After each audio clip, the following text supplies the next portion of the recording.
भी हम आपका स्वागत करते हैं प्रभु यीशु मसीह के मीठे और मधुर नाम में। Praise the Lord. पड़ोसी से कहें, तेरे जीवन में समृद्धि आ रहा है। जोर से कहें, तेरे जीवन में समृद्धि आ रहा है। एक और बार कहें, तेरे जीवन में समृद्धि आ रहा है। Hallelujah, praise the lord. प्रभु को महिमा मिले।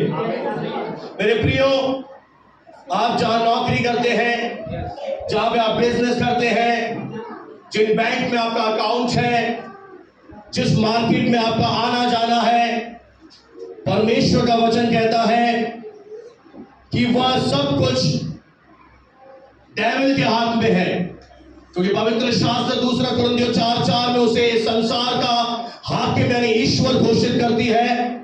ऐसा इसलिए है कि जब परमेश्वर ने आदम की रचना की थी तो परमेश्वर ने उसे अपने हाथ के कामों पर अधिकार दिया था। एक तरह से आदम इस संसार का हाकिम था यानी मालिक था, पर उसने एक लीगल वैधानिक अधिकार जो परमेश्वर ने दिया था आज्ञा मानने न के द्वारा शैतान के हाथ में दे दिया। और इसीलिए आज बहुत सारे विश्वासी और यहां तक कि सेवा करने वाले परमेश्वर के दास और बहुत सारी संस्थाएं आर्थिक बंधन में से होकर गुजर रही है, क्योंकि सही बात हमें अब तक मालूम नहीं है। अब तक हम क्या सोच रहे हैं कि अगर परमेश्वर ने मुझे बुलाया है तो मेरे जीवन में समृद्धि प्रकट क्यों नहीं हो रही है। कई सारे पास्टर सोच रहे हैं अगर परमेश्वर ने मुझे सेवा के लिए बुलाया है तो मैं झोला लेके साइकिल लेके क्यों सेवा कर रहा हूं। कई सारी संस्थाएं सोच रही हैं कि हमारे संस्था में समृद्धि क्यों नहीं आ रही है। और बहुत सारे श्रेष्ठ लोग, बहुत सारे आदरणीय विश्वासी लोग इस बात के लिए परमेश्वर के पास जाकर घंटों प्रार्थना में मांग रहे हैं और इस समृद्धि के लिए फास्टिंग भी कर रहे हैं, पर कुछ भी चीजें बदलते हुए उन्हें नहीं दिख रही हैं। क्योंकि परमेश्वर कहता है मेरे ज्ञान के ना होने से ही मेरी प्रजा नाश हो रही है। क्योंकि समृद्धि एक वाचा है और परमेश्वर वाचा कर चुका है। अब जो परमेश्वर कर चुका है, मैं आपसे एक बात कहता हूं, मान लीजिए आपके पेरेंट्स ने आपको वसीयतनामा लिख के दे दिया, आपके हाथ में आ गया है राजीनामा। अब क्या आप में से कोई ऐसा बच्चा है जो पेरेंट्स के पास फिर जाएगा और कहेगा कि पापा मुझे यह घर दे दो, पापा यह शॉप मेरे नाम कर दो? कोई है? नहीं। क्या मैं बहरा तो नहीं हो गया? कोई है? नहीं। क्यों नहीं जाओगे? क्योंकि आपके हाथ में वसीयतनामा आ चुका है। अब आप क्या करेंगे? भारत सरकार के इस रजिस्टर्ड डॉक्यूमेंट पर जहां पर सील लगी है, रजिस्ट्री करी हुई है, नोटरी करी हुई है, आपको पूरा विश्वास है कि अब यह दुकान मेरा है। अब आप मांगेंगे नहीं, आप विश्वास से उस पर अपना स्वामित्व यानी कब्जा स्थापित कर देंगे। आया ना? तो उसी तरह से आपके स्वर्गीय पिता ने आपके पैदा होने से पहले ही अपने बेटे आदम को इस सृष्टि की सारी वस्तुओं को उसके हाथ में दे दिया था। पर जब बीच में शैतान आया और मनुष्य को उसने गरीब किया, मनुष्य को उसने हैरेस किया, निराश किया, डिप्रेशन में ले गया, गरीबी में ले गया, बीमारी में ले गया, आर्थिक बंधनों में लेकर गया, तो सही समय पर स्वर्ग से परमेश्वर का पुत्र आ गया है। और उसने उस शैतान से ये खुशखबरी आज आपके लिए कि जब आप परमेश्वर के पास आते हैं, प्रभु यीशु मसीह पर आप विश्वास करते हैं, आप परमेश्वर के हो जाते हैं, तो जो कुछ भी आपका छीन लिया गया है अब वो आपके पास शुरू हो जाएगा। कोई तो जोर से बोले हालेलुया। अब जो मेरा है अब वो आना शुरू होगा। अब बोलो वसूली शुरू होगी। अब गेम चेंज होना शुरू हो गया है। हालेलुया। अब मौसम बदलना शुरू हो गया है। अब तक मुझे पता नहीं था, बहुत सारे नम्र लोग हैं जिन्हें अब तक नहीं पता है और वो लगातार परमेश्वर से प्रार्थना कर रहे हैं। पर परमेश्वर का धन्यवाद हो कि उसने हमारे ऊपर यह सच्चाई प्रकट करी है। अब हमें एक बात फिर से मैं आपको रुक कर कहूं, मैं फिर से एक उदाहरण दूंगा प्रेरितों 3 अध्याय का, जहां पर जन्म का लंगड़ा था।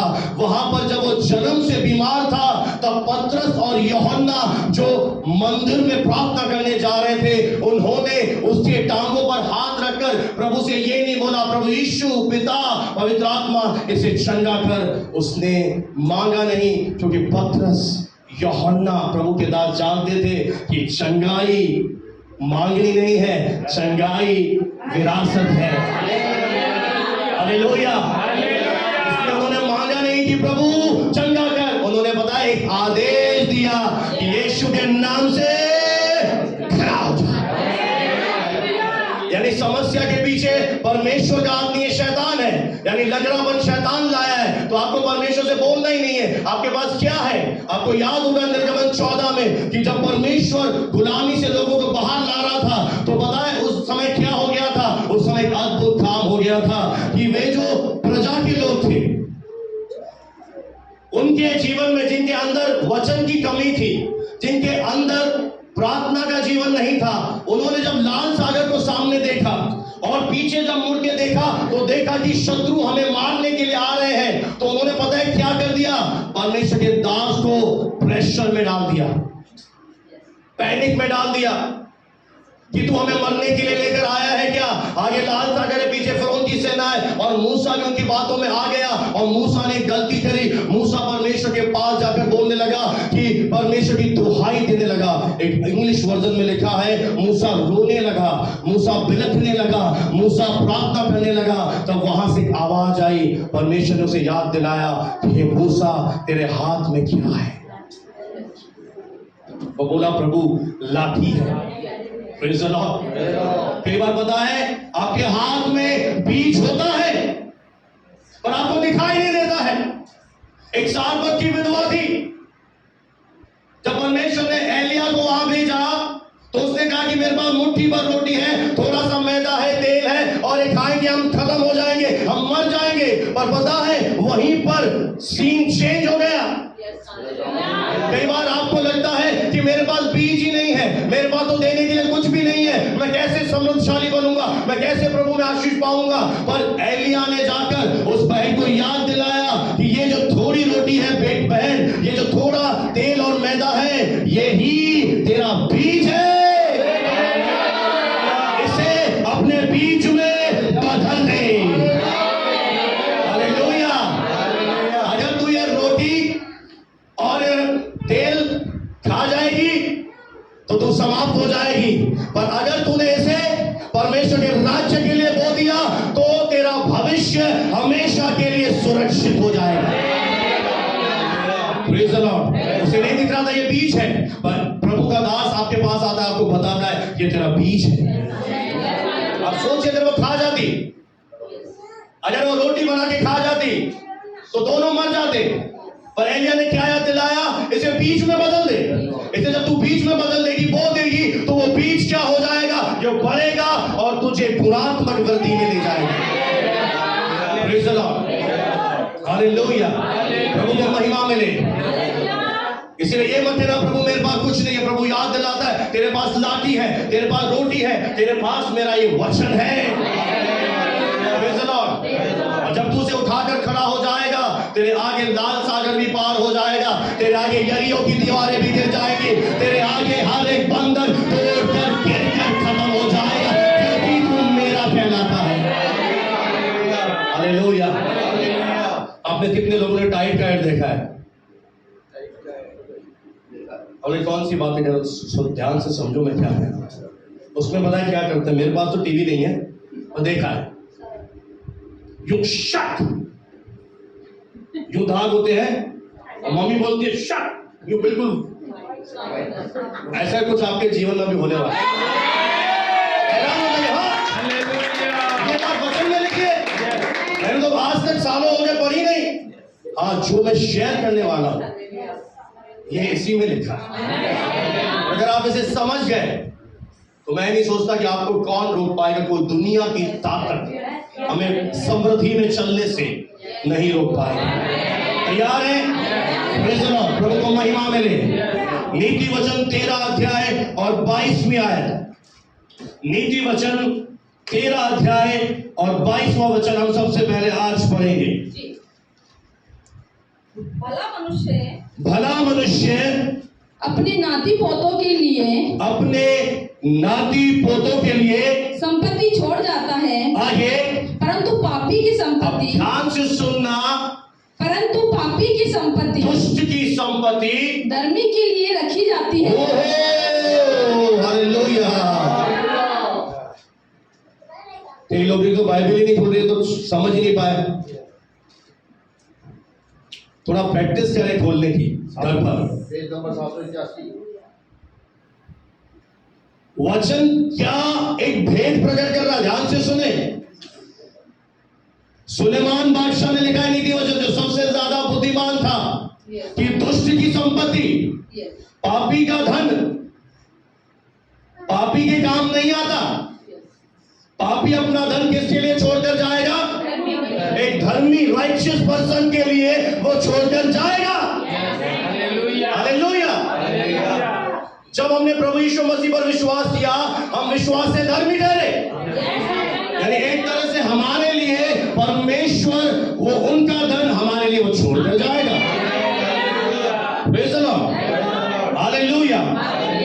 सबोपदेशक की पुस्तक उसका 2 अध्याय और 26वीं आयत को पढ़ें ध्यान से। सबोपदेशक 2 का 26।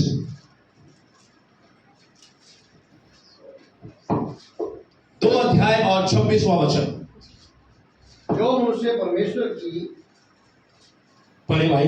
जो मनुष्य परमेश्वर की दृष्टि में अच्छा है, जो मनुष्य परमेश्वर की दृष्टि में अच्छा है, धर्मी है, उसको वह बुद्धि और ज्ञान हाँ, और आनंद देता है। परमेश्वर उसे क्या देता है? पहली बात बुद्धि, दूसरा ज्ञान, तीसरा आनंद। आगे, परंतु पापी को वह दुख भरा काम ही देता है। एक दुख भरा काम उसे जीवन में आता है कि वह उसको देने के लिए संचय करके ढेर लगाए। जो परमेश्वर की दृष्टि में अच्छा हो। जो परमेश्वर की दृष्टि में अच्छा है। ये वचन क्या कह रहा है? कि जो परमेश्वर की दृष्टि में अच्छा है, जो परमेश्वर की दृष्टि में धर्मी है, पवित्र जीवन जीता है, उसके लिए परमेश्वर ने क्या किया है? पापियों को एक दुख भरा काम दिया है। जितने भी दुनिया के सिनर्स हैं, पापी हैं, उन्हें एक काम दिया है परमेश्वर ने कि वो जो भी धन कमा रहे हैं, पैसा कमा रहे हैं, वो उनके लिए नहीं है, परंतु वो ढेर करके संचय करके उसे धर्मियों को दे दे। समझ में आ रहा है? आपके चेहरे से लग नहीं रहा। कितने लोगों को समझ में आ रहा है कि पापी को क्या करना पड़ रहा है? तो धरती पर परिश्रम पापी क्या जीवन का है कि वो कमा रहा है, मेहनत कर रहा है, मजदूरी कर रहा है, परिश्रम कर रहा है, पर उसका जो धन है, जो परिश्रम का जो अमाउंट है, वो किसको परमेश्वर दिलाएगा? वो अपने उस धर्मी व्यक्ति को दिलाएगा जो परमेश्वर की दृष्टि में अच्छा है, जिसने पापों की क्षमा पाई है, जो धर्मी बन चुका है और धर्मी बनने के बाद एक धर्मी की तरह जीवन भी जीता है, जो राज्य की सुधि लेता है, जो परमेश्वर के दास दाऊद की तरह दिल रखता है कि मैं तेरा घर बनाऊंगा परमेश्वर। इसीलिए अगर आप नीति वचन 10 का 16 पढ़ दीजिए, आपको एक बहुत ही अद्भुत बात मैं बताने जा रहा हूं। नीति वचन 10 अध्याय 16 आया जी। धर्मी का परिश्रम जीवन के लिए होता है। हाँ, दुष्टों का परिश्रम क्यों हो रहा है? कमाने के लिए। ध्यान से सुने, दुष्ट क्यों मेहनत कर रहा है? कमाने के लिए। पर धर्मी को क्या परिश्रम करना है? धर्मी को इस जीवन के बाद उस अनंत जीवन के लिए मेहनत करना है। हमें परमेश्वर ये नहीं चाहता कि आप सारा दिन मेहनत करें, काम करें और भवन में आना बंद कर दें, संगति से दूर चले जाए, मेहनत में लग जाए, पैसे कमाने लग जाए, क्योंकि आपके लिए कोई और पैसा कमा रहा है, वो है पापी। समझ में आ रहा है क्या? ऑनलाइन आपको समझ में आ रहा है? मतलब धर्मी का परिश्रम क्या है कि व्यवस्था की ये पुस्तक उसके चित्त से उतरे नहीं, परमेश्वर के साथ समय बिताए, आराधना करे, प्रार्थना करे, और थोड़ा सा भी अगर वो काम करेगा, अपने आप वो समृद्धि में चलना शुरू हो जाएगा। आपने एक वचन सुना होगा, लूका 6:38, दिया करो तो तुम्हें भी तो कौन देगा? नहीं, कौन देगा?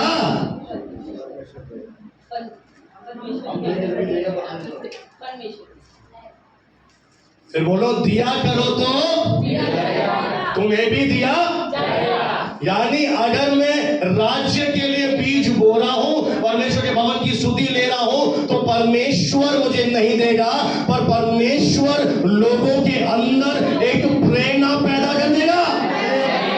परमेश्वर लोगों के हृदय खोल देगा और लोग दबा दबा कर, हिला हिला कर मेरी गोद में डाल के जाएंगे।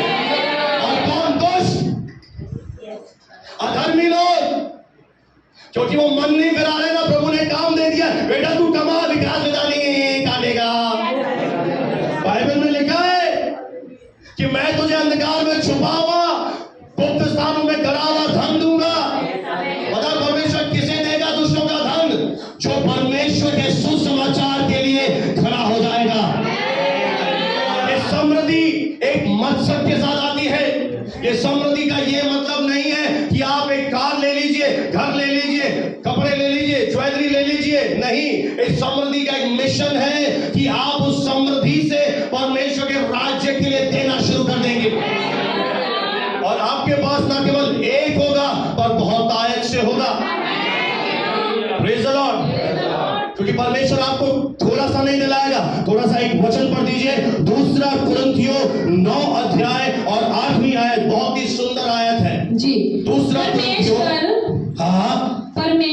परमेश्वर सब प्रकार का अनुग्रह तुम्हें बहुत आयत से दे सकता है। आगे, जिससे हर बात में, अब ध्यान से सुनिए, जिससे हर बात में और हर समय सब कुछ जो तुम्हें आवश्यक हो, सारी चीजें जो तुम्हारे लिए आवश्यक है, तुम्हारे पास रहे, और हर एक भले काम के लिए, तुम्हारे पास बहुत कुछ हो। कैसे हो?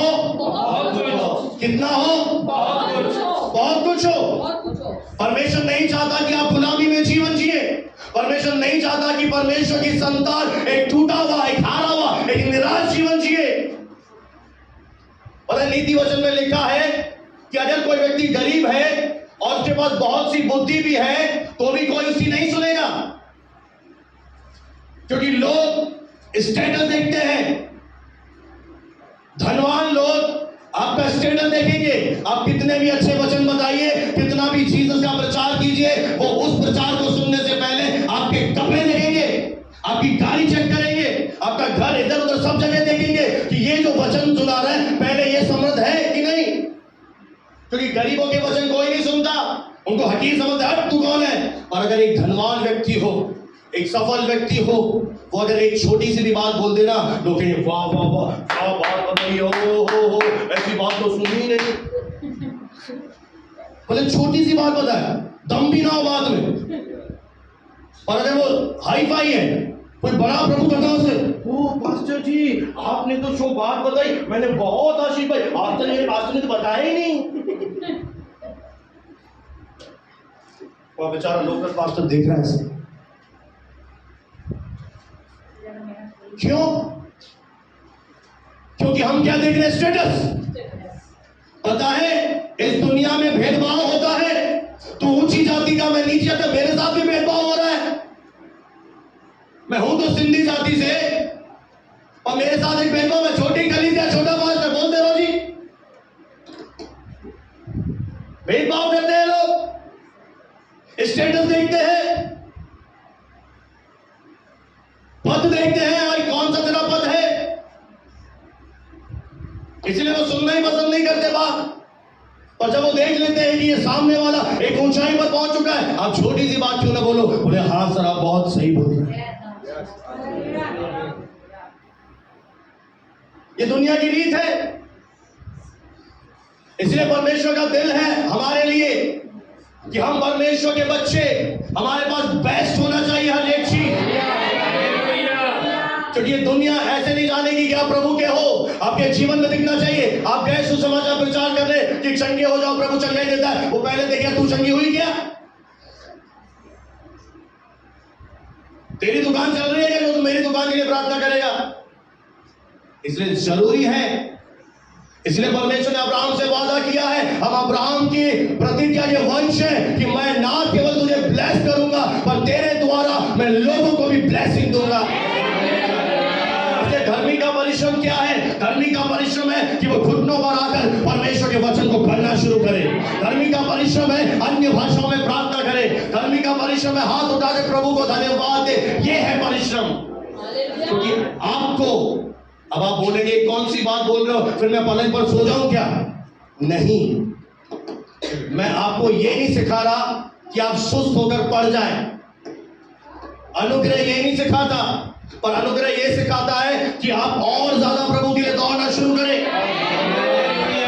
क्योंकि आपके जीवन की जो बेसिक नीड है, जो मत्ती 6 में हमने पढ़ा कि अन्य जातियां दुनिया की चीजों में भाग रहे हैं, क्योंकि उनकी बेसिक नीड है। रोटी किसको नहीं चाहिए बताइए? कपड़ा नहीं चाहिए क्या आपको? आपको घर नहीं चाहिए अच्छा? आपको गाड़ी नहीं चाहिए चलाने के लिए? चाहिए ना, ये बेसिक नीड है। पर परमेश्वर एक चीज हमें सिखा रहा है कि नीड्स के पीछे तुझे भागने की जरूरत नहीं है। क्योंकि एक बार घास को देख ले, मैं घास को इतने सुंदर वस्त्र पहनाता हूं, सुलेमान जैसा राजा भी अपने वैभव में इतने अच्छे वस्त्र नहीं पहन पाया, तो तुझे नहीं पहनाऊंगा क्या? क्या कि हमारी खोज अलग है। धर्मी का परिश्रम अनंत जीवन के लिए है। अगर आपको एक बिजनेस डील मिल रही है और संडे की आराधना सामने आ रही है, तो आपको डील को साइड में रखना है, पहले आराधना। क्योंकि ऐसी 10 डीलें प्रभु लेकर आएगा, ऐसे 10 नौकरियां परमेश्वर बिछा देगा तेरे आगे, तो तेरे अंदर राज्य के लिए हृदय होगा। जब कोई निर्णय लेगा कि जब तेरे सामने डील आएगी, डील चाहिए या भवन जाना है, कोई निर्णय लेगा कि मैं भवन जाऊंगा। कोई धर्मी का परिश्रम है ही नहीं। आदम को प्रभु ने इसलिए बनाया कि आराम से वाटिका में बैठकर आराम से एंजॉय कर, मेरी संगति में आ, सारी चीजें तुझे दे दी है आदम। ना कपड़े पहनने की जरूरत है, ना तू बूढ़ा होगा, ना तेरी पत्नी बूढ़ी होगी, तू हमेशा जवान रहेगा। और आज प्रभु यही चाहता है कि तेरा शरीर बन जाए दुनिया के सामने। तू केक काटे तो 50, 55, 65, 70, पर तू 70 में ऐसे ना आए। प्रभु के दास आ रहे हैं, नहीं 70 में ऐसे, ऐसा केक ही नहीं काटू मैं तो आज ऐसे आऊंगा। Praise the lord, hallelujah. परमेश्वर की संतान है।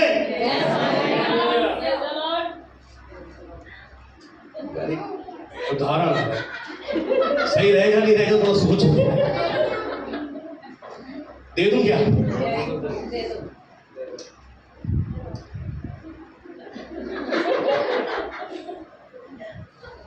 आपके घर में कोई और मैडम आ जाती, इनके जीवन में भाई साहब ममता बैठा है,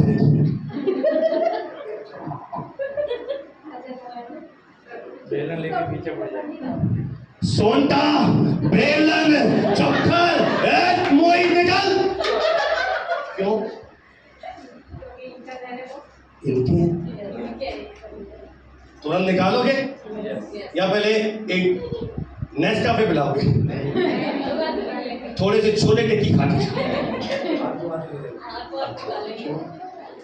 तो चंगाई आपकी नहीं है, तो उसे निकालना, उसे बोलना कि तेरा मुझ पर कोई अधिकार नहीं। जब मैं प्रभु का नहीं था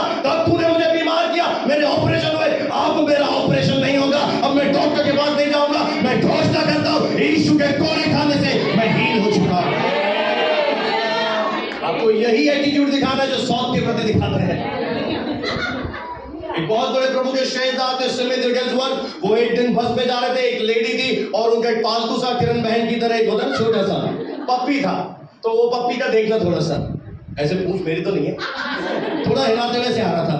तो उसने इंग्लिश में बोला, मैं हिंदी में ट्रांसलेट करता हूं, पप्पी को, पप्पी को। तो पप्पी ने पू पू पू करी, बैठा रहा, पप्पी को, पप्पी को। फिर पप्पी ने वही किया, पू पू पू, बैठा रहा। फिर बस के चलने का समय हो गया तो उसने बोला, पप्पी को, गरम। तो पप्पी ने उठा, बैठक उठाई, पूंछ हिलाई। वो प्रभु के दास ने कहा, यही सुलूक शैतान के साथ है।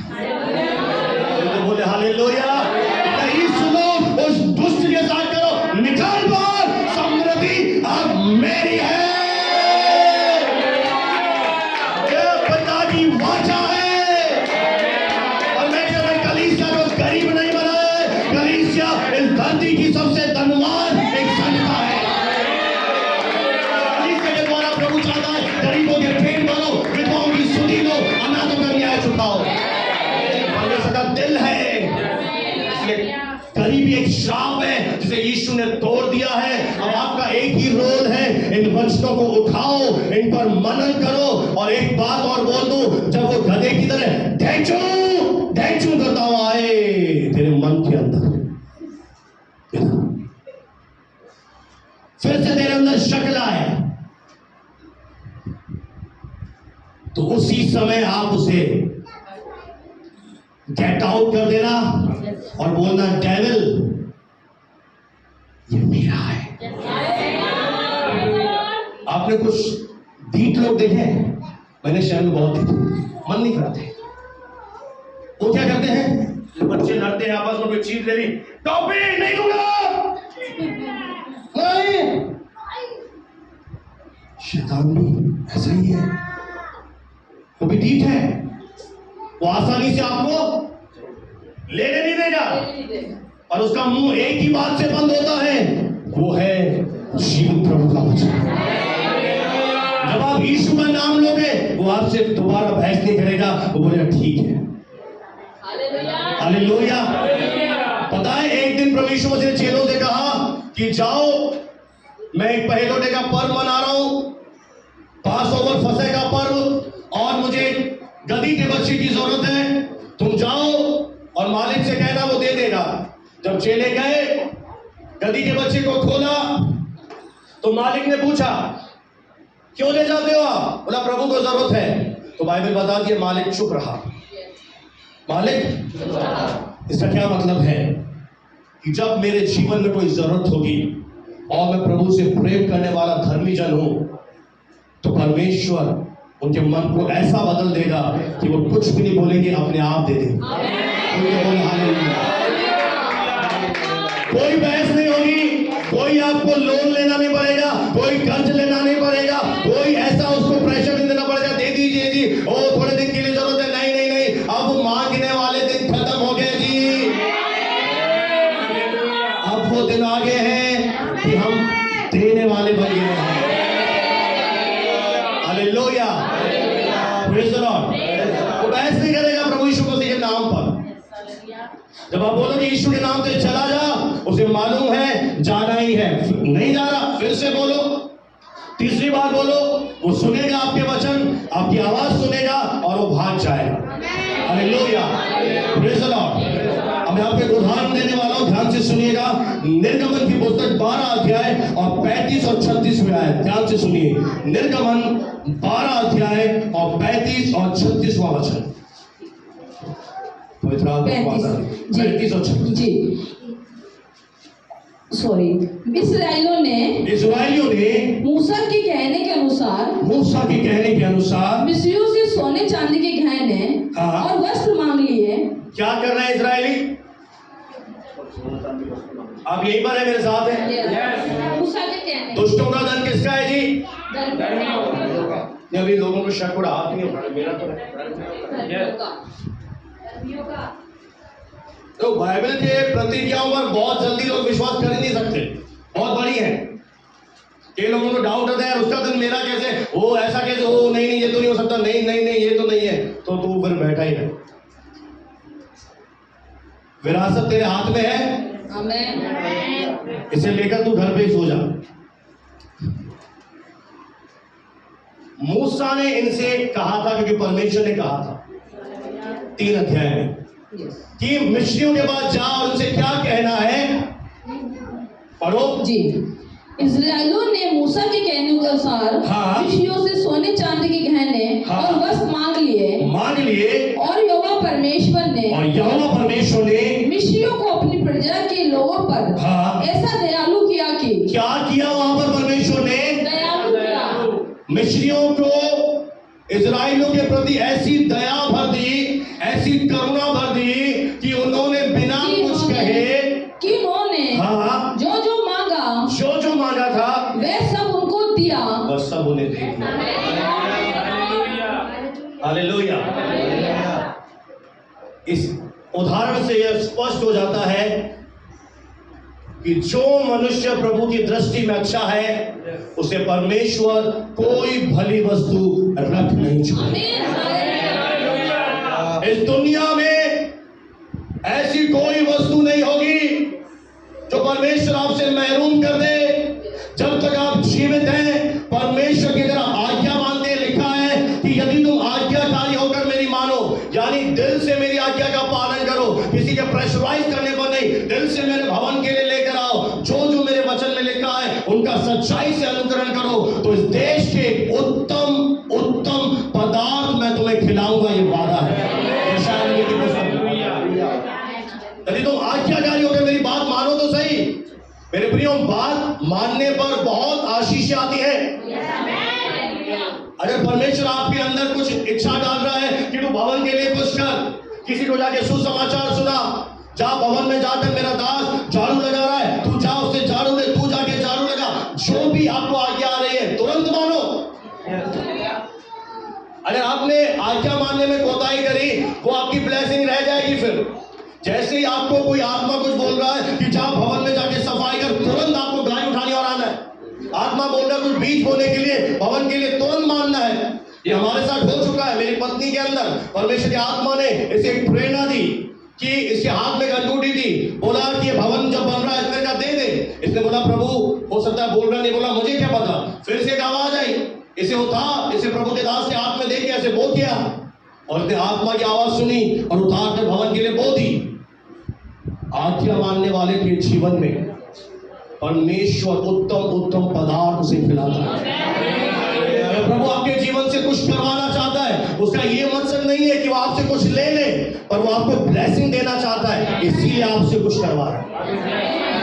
लोग समझ रहे मेरी बात? मैंने पहले क्लियर किया, परमेश्वर को कुछ नहीं चाहिए या आपके पास ऐसा कुछ भी नहीं है जो आपका है, सब कुछ प्रभु ने आपको दिया है। और आप जो दे रहे हो परमेश्वर ने ही आशीष दी, उसी में से दे रहे। सोचो कितना भला है, आपको आशीष दी, उसका एक भाग ला फिर से उस पर आशीष दे रहा है, ताकि आपके घर से श्राप टूटे, आपके घर से शैतान हाथ ना लगा पाए 90%। क्योंकि जो हम भेंट देते हैं वो पहला जो पीड़ा होता है वचन के अनुसार वो पवित्र बन जाता है। जो उठाई हुई भेंट होती है, दशवांश होते हैं, बाइबल कहती है वो पहला भाग पवित्र है, होली है, और जो पवित्र है उसे डेविल छू भी नहीं सकता, और बाकी का जो 90 है वो सुरक्षित हो जाता है। Praise the lord, hallelujah. तो यहाँ पर प्रभु ने क्या किया? इस्राएलियों को कुछ नहीं करना पड़ा। मिस्री बहुत धनवान थे, दुष्ट थे, परमेश्वर ने उनका सारा धन अपने लोगों को ट्रांसफर कर दिया। अब एक बात मैं बोलूंगा, शायद विश्वास कर सके ना कर सके, पर मैं विश्वास करता हूं कि मेरे अकाउंट में बहुत जबरदस्त ट्रांसफर होने जा रहा है।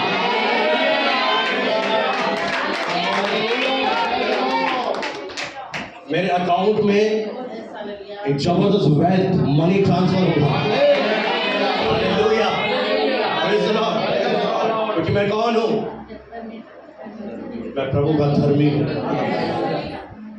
आप तो तभी सोच रहे हो, अंदर आ रहा है, मैं बहन से पूछता हूँ भाई, हाँ? कई सारे लोग बोल ही नहीं पा रहे, वो सोच रहे कि मैं पवित्र हूँ, कि मैं धर्मी हूँ, मैं अधर्मी। अरे आपने जब प्रभु को ग्रहण नहीं किया तब आप क्या थे? पापी।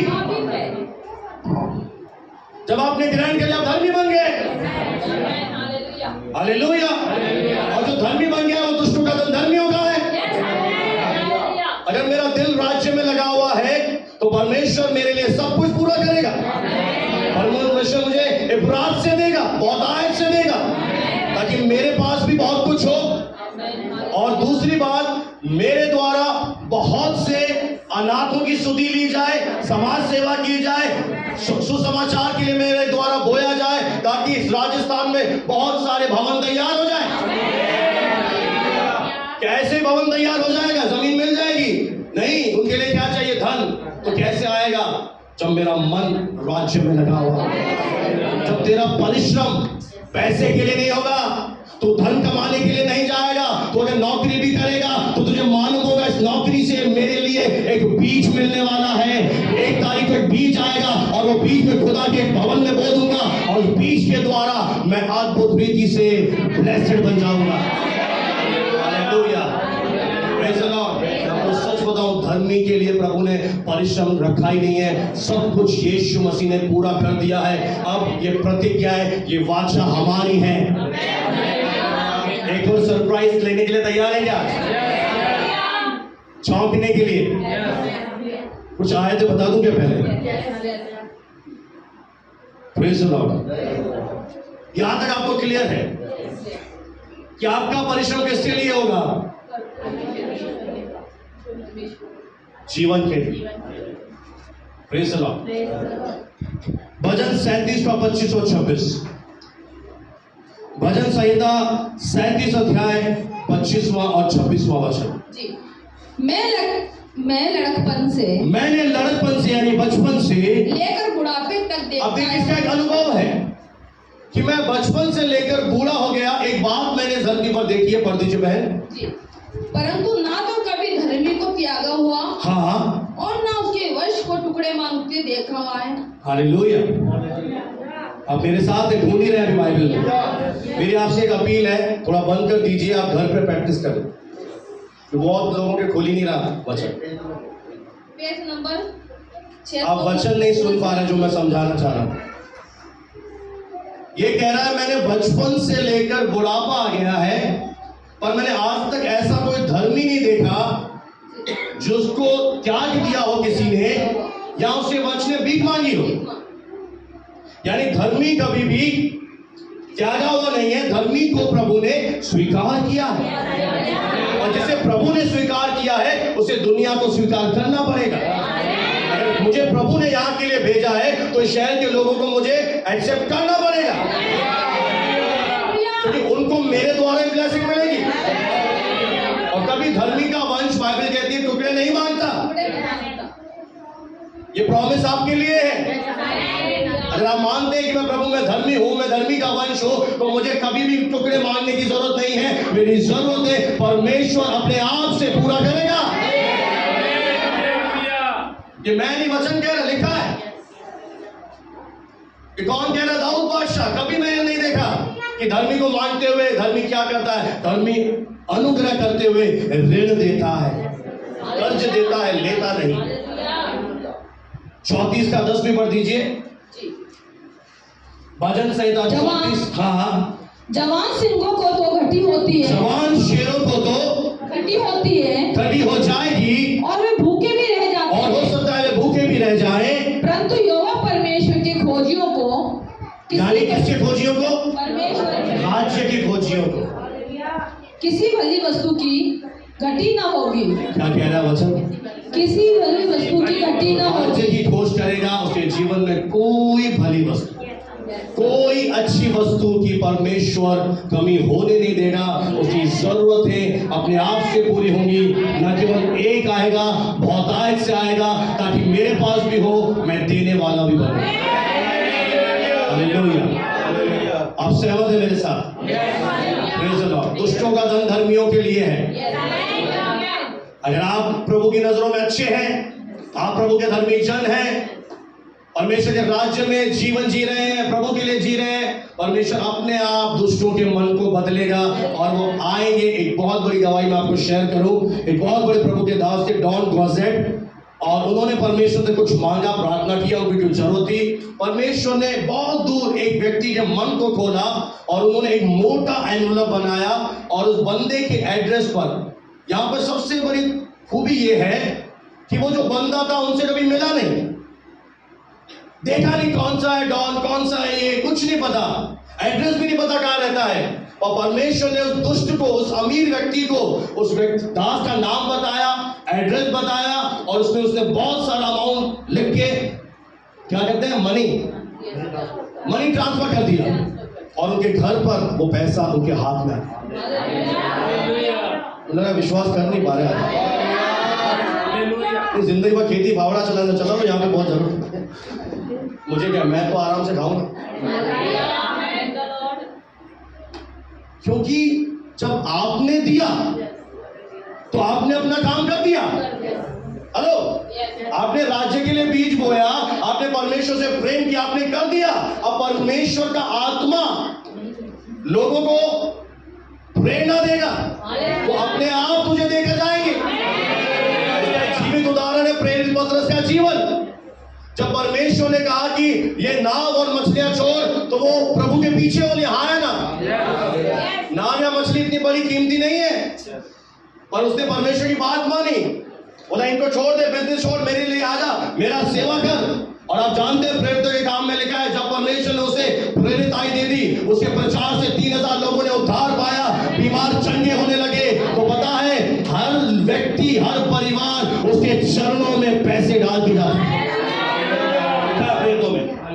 उसके चरणों में भेंटे डाल दिया जाता था। ये परमेश्वर का काम है। जब आप राज्य के लिए कुछ छोड़ेंगे, अपनी नींद छोड़कर आप घुटने टेककर प्रार्थना करेंगे किसी पड़ोसी के लिए, शहर के लिए, परमेश्वर आपको जरूर प्रतिफल देगा। परमेश्वर के भवन के लिए कोई चीज लेकर आते हैं, परमेश्वर अंधा नहीं है, परमेश्वर बहरा नहीं है, परमेश्वर इस मनुष्य का दिल देख रहा है। ऐसा कोई नहीं जिसने प्रभु के लिए कुछ छोड़ा हो और उसे परमेश्वर ने ना दिया हो। परमेश्वर उसे धरती पर भी देगा और इस धरती के बाद स्वर्ग में भी देगा। परमेश्वर का वादा है, इस धरती पर भी मैं एक बड़ी कटनी तुझे कटाऊंगा और स्वर्ग में भी तुझे एक बड़ा प्रतिफल मेरे लिए तैयार किया है। मेरे प्रियो, राज्य के लिए करना एक सबसे बड़ी खुशनसीबी है। जैसे देश के लिए शहीद होना एक बोलते हैं बहुत बड़ा काम है, शहीद हो जाए, मैं उनको सैल्यूट करता हूं, उसी तरह प्रभु के लिए कुछ करना एक बहुत बड़ी खुशनसीबी है आपकी। परमेश्वर आपको ऐसा मौका दे रहा है सिर्फ राज्य के लिए, क्योंकि वो राजाओं का राजा से कुछ नहीं चाहिए, उसके पास सब कुछ है, पर वो आपका हृदय देख रहा है, वो उस ब्लेसिंग को देखना चाहता है। Praise the Lord. एक और बात मैं आपको बता दूं कि परमेश्वर का वचन कहता है कि जब तुम दान दशमांश भेंटे या भोजन वस्तुएं भवन में लेकर आते हो, तो याजक जो होता है, पास्टर जो होता है, उसके पास एक अधिकार है कि वो उन पर आशीष की घोषणा करता है, क्योंकि वो परमेश्वर का ठहरा हुआ दूत है। आप देकर चले जाइए, अगर हम प्रार्थना ना करें आपका कुछ नहीं होगा। तो परमेश्वर ने ही बोला है, यशायाह में लिखा है कि जब भी प्रजा के लोग आए, जो भी भेंट चढ़ावा चढ़ाते हैं, वो प्रभु के दास क्या करेगा, उस पर आशीष की घोषणा करेगा, रिलीज करेगा। अब ध्यान से सुने, चेतावनी भरा शब्द है। अगर आपने उस प्रभु के दास के खिलाफ अपने मन में कड़वाहट रखी, या आप उसके साथ ईमानदार नहीं बने रहे, या आपने उसकी बुराई करी, या आपका रिश्ता उसके साथ ठीक नहीं है, तो वो जो ब्लेसिंग वो देगा आप पर नहीं आ पाएगी, क्योंकि दास के माध्यम से ब्लेसिंग फ्लो होती है। मैं एक अधिकार के साथ इस मंच पर खड़ा हूं कि मैं आपके ऊपर घोषणा करूंगा और वो आशीष आपके ऊपर उतरेगी। इसलिए आपको भले मेरा आदर मत करो, पर अभिषेक का आदर करना जरूरी है, क्योंकि दास के ऊपर मस्सा है प्रभु का। उस मस्से के तहत हम घोषणा करेंगे। इसलिए इसलिए आपको रिश्ता सही रखना है, केवल स्वाद से नहीं मिलना है, दिल से प्रेम करना है। Praise the Lord. क्योंकि वो अगुआ तेरे लिए ब्लेसिंग की घोषणा करेगा, तुझे स्वर्ग जाने के लिए तैयार कर रहा है। Praise the lord. हालेलुया। आमीन। आशीष पा रहे हैं आज? Praise the Lord. तैयार है? और प्रभु को महिमा मिले, प्रभु आपको बहुत आशीष दे।